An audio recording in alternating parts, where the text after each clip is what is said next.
Oilers postgame after a wild 8-5 win for the Okotoks Oilers over the Spruce Grove Saints at home tonight, and it's a 2-goal outburst for Oiler captain Dean Spak. And Dean, let me just ask you in general about a game like that where it's a wild start, you're up 3-0, they push back, you guys don't lose composure. As much as it's not a picture-perfect game, how much was there in that game that you guys can really be proud of in terms of how you approached it?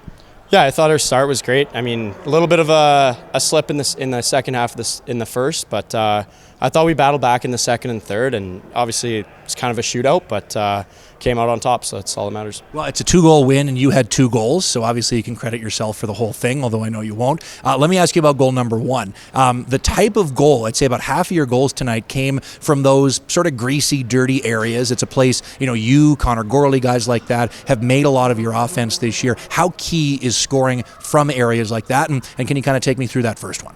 Yeah, I think me and Connor talk about it all the time. Like, that's kind of the players we are. We try and get in front of the net. So when we get those bounces and we put them in, I mean, that's pretty much all we can ask for. So the first one wasn't particularly pretty, but the second one may have been one of the ugliest goals of the year yet.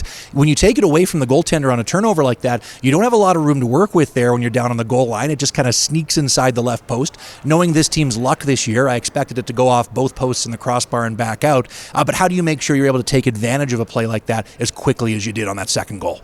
Yeah, I think the most important thing was, puck was spinning, came off the goalie's stick there. If I wasn't a lefty, it's probably not going in, but I don't know, jumped on it quick, and luckily it was on the other side of the post, so got one in.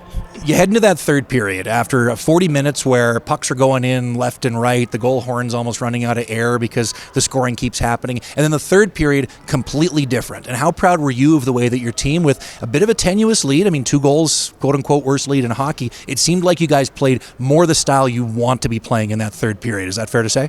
Yeah, I think coming into these last 6 games, we got to play playoff hockey. It's 2-goal games. We got to find ways to win those games every night, especially with the standings being so tight right now. So the message in the room was pretty clear that we just got to get our job done and get out here. Well, you talk about the offense from this team. It just seems to have been so kind of varied and diverse as of late. That first goal, it's a Sam Huck goal, but he's out there with the fourth line when he scores it. You guys score off the rush. There's point shots. There's the greasy ones in front that we talked about. As much as you're not going to score 8 goals every game, especially now, how important is it for this team to be able to score in different ways? Yeah, I think our D were shooting the puck a lot tonight. Turner joining the rush, McGuire walking the line there, so I know obviously Huck's going to get his goals, but especially when he was with that fourth line, those guys worked hard, so it's great to see other guys have success too.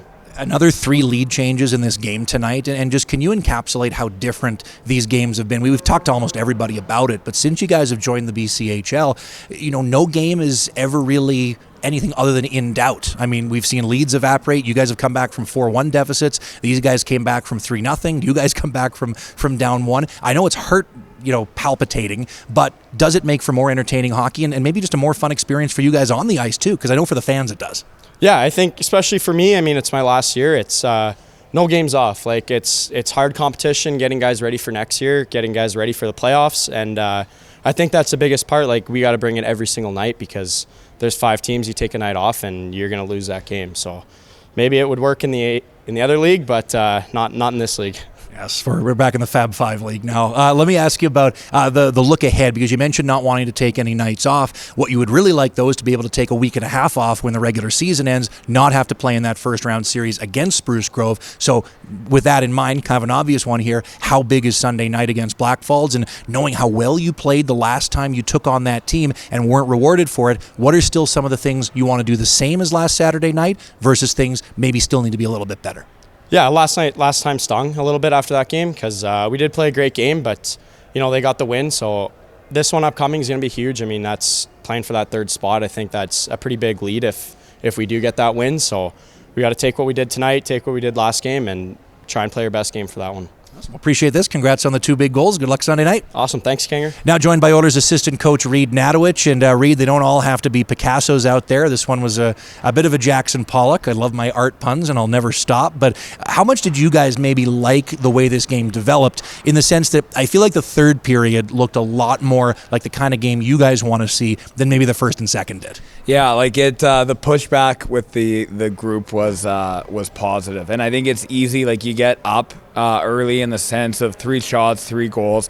You can feel pretty high on yourself. I think the timeout by their staff was strategic in the sense, and I thought they came back from that timeout like super aggressive with regards to their physicality and their push.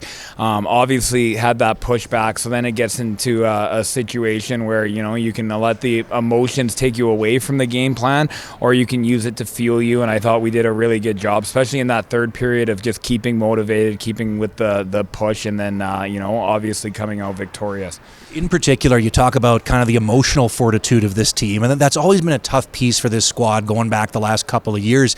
And it's fair to say you faced some really tough breaks in this game. Credit to Spruce Grove, as you mentioned, that they pushed back really well. But when you're down 4-3 in that second period, there's really 2 ways this team can go. They can kind of collapse and have it fall away from them, or they can do what they did, which was respond really strong. What did you think of the team's response when you were down a goal in a game where, in the olden days, you're up 3-0, you kind of get to coast the rest of the way? It's just not that way anymore, is it? Yeah, I think obviously you take from their playbook. What brought them back into the pace of the game was just the way that they were being physical. So I think that was heading into kind of that second period with what we wanted to do. No matter what kind of the outcome, we wanted to make sure we put a ton of pressure on their D with regards to our forechecks. Wanted to slow them up in the neutral zone, manage that, and just play overall kind of solid defensive play. And I think when you piece together a game, and it's it's all about momentum, back and forth, back and forth, back and forth. I thought we did a better job tonight. When there was 1 or 2 shifts that they pieced together where it looked like they were gaining momentum, I thought we had a really good job in responding to that and kind of eliminating that. So you identify that through the ebbs and flows of the game, and groups that are good and positive and win those things are ones who can identify and then change the outcome.